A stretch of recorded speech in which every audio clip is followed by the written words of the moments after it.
వీధుల్లో నడి రోడ్లపై గుడి బడి సందుల్లో ఎక్కడ చూసినా గుంపులు గుంపులు కనపడిన వారిపై ఎగబడి దాడులు స్వైర విహారం చేస్తూ వీధి కుక్కల భయభ్రాంతులు అయినా మొక్కుబడిగానే స్టెరిలైజేషన్ వ్యాక్సినేషన్ డ్రైవ్లు వీటన్నింటిపై సుప్రీంకోర్టు ధర్మాసనం ఆగ్రహం వ్యక్తం చేసింది. వీధి కుక్కల తరలింపునకు సంబంధించి 2025 నవంబర్లో జారీ చేసిన ఉత్తర్వులను సవరించాలంటూ దాఖలైన పిటిషన్లను కొట్టేసింది. గతంలో ఇచ్చిన ఉత్తర్వుల అమలును పర్యవేక్షించాలంటూ రాష్ట్రాలను ఆదేశించింది. సుప్రీంకోర్టు ఉత్తర్వుల అప్డేట్స్ అందించేందుకు మా ప్రతినిధి అరుణ్ ఢిల్లీ నుంచి లైవ్లో సిద్ధంగా ఉన్నారు. అరుణ్, వీధి కుక్కల తరలింపుపై సుప్రీంకోర్టు ఇచ్చిన ఆదేశాలు ఏంటి?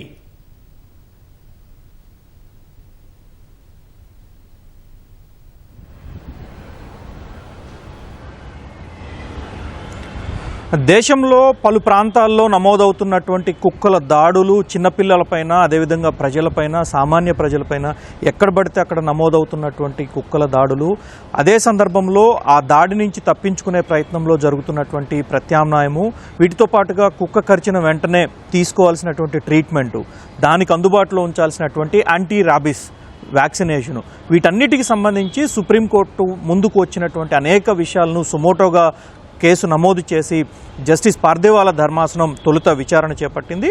ఎట్టి పరిస్థితుల్లో వీధి కుక్కలను నిర్మూలించాల్సిందే అని చెప్పి సుప్రీంకోర్టు ధర్మాసనం కీలకమైనటువంటి ఉత్తర్వులు జారీ చేసింది. అయితే దీనిపైన జంతు ప్రేమికులు, ముఖ్యంగా కుక్కలకు సంబంధించినటువంటి ప్రేమికులు, పెంపకందారులు వీళ్ళంతా ఆగ్రహం వ్యక్తం చేస్తూ సుప్రీంకోర్టు పైనే ఏకంగా ఒక రకంగా చెప్పాలంటే సుప్రీంకోర్టు చేసినటువంటి వ్యాఖ్యలు, సుప్రీంకోర్టు ఇచ్చినటువంటి తీర్పును పూర్తి స్థాయిలో వ్యతిరేకిస్తూ ఆందోళనకు దిగారు. ఈ నేపథ్యంలో సుప్రీంకోర్టు మరొక ఆలోచన చేసి ఇదే అంశంపైన త్రిసభ్య ధర్మాసనాన్ని ఏర్పాటు చేసింది. జస్టిస్ విక్రమ్నాథ్ నేతృత్వంలోని త్రిసభ్య ధర్మాసనం దీనిపైన విచారించి గత ఏడాది నవంబర్ 17న కీలకమైనటువంటి ఆదేశాలు జారీ చేసింది. ఎట్టి పరిస్థితుల్లో అంటే ఒక రకంగా చెప్పాలంటే రాజ్యాంగం 21వ అధికరణం కింద 21వ ఆర్టికల్ కింద ఇచ్చినటువంటి జీవించే హక్కు, ఎలాంటి ఇబ్బందులు లేకుండా, ఎలాంటి భయభ్రాంతులు లేకుండా జీవించాలనేటువంటి హక్కు రాజ్యాంగం కల్పించింది.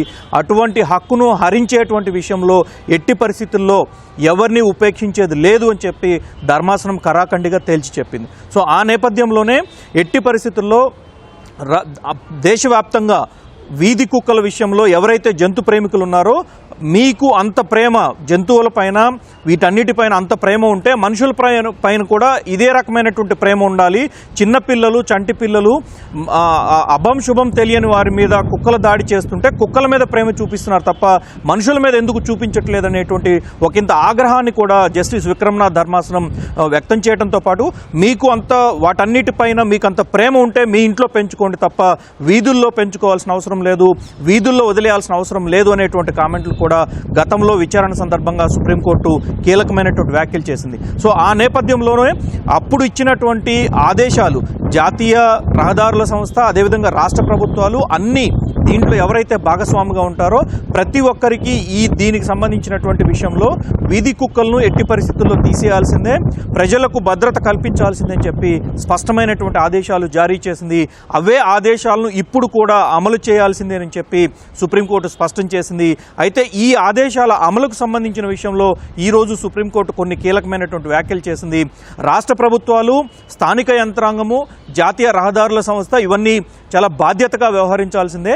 అయితే ఈ విషయంలో సుప్రీంకోర్టు గతంలో ఇచ్చినటువంటి ఆదేశాలను అమలు చేస్తున్న సందర్భంలో పలు లోటుపాట్లు రావచ్చు, కానీ వాటిని తూచా తప్పకుండా అమలు చేస్తున్నందున ఏ ఒక్క అధికారిని పైన తాము క్రిమినల్ కేసు కానీ ఆ రకమైనటువంటి చర్యలు తీసుకోవటానికి కానీ సుముఖంగా లేము, ఆ విషయంలో తాము పూర్తి హక్కు కల్పిస్తున్నాము అని చెప్పనే సుప్రీంకోర్టు స్పష్టం చేసింది. ఆ నేపథ్యంలోనే ఇప్పుడు బాధ్యత అంతా రాష్ట్ర హైకోర్టులకు, అన్ని రాష్ట్రాల హైకోర్టులకు సుప్రీంకోర్టు బదలాయించింది.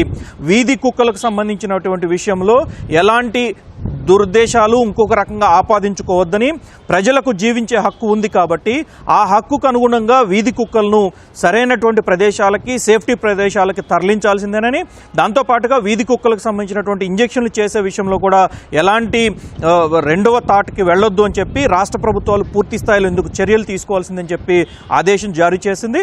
దాంతోపాటుగా ఇకపై దీనికి సంబంధించినటువంటి పర్యవేక్షణను నిరంతరం రాష్ట్ర హైకోర్టులు చూడాల్సిందేనని, రాష్ట్ర హైకోర్టులకు పూర్తి స్థాయిలో రాష్ట్ర ప్రభుత్వాలు ఎప్పటికప్పుడు నివేదిక అందించాల్సిందేనని చెప్పడంతో పాటు కుక్కల దాడుల్లో గాయపడిన వారికి యాంటీ ర్యాబిస్ వ్యాక్సిన్స్ని అందుబాటులో ఉంచాల్సిందేనని చెప్పి మరోసారి స్పష్టం చేసింది.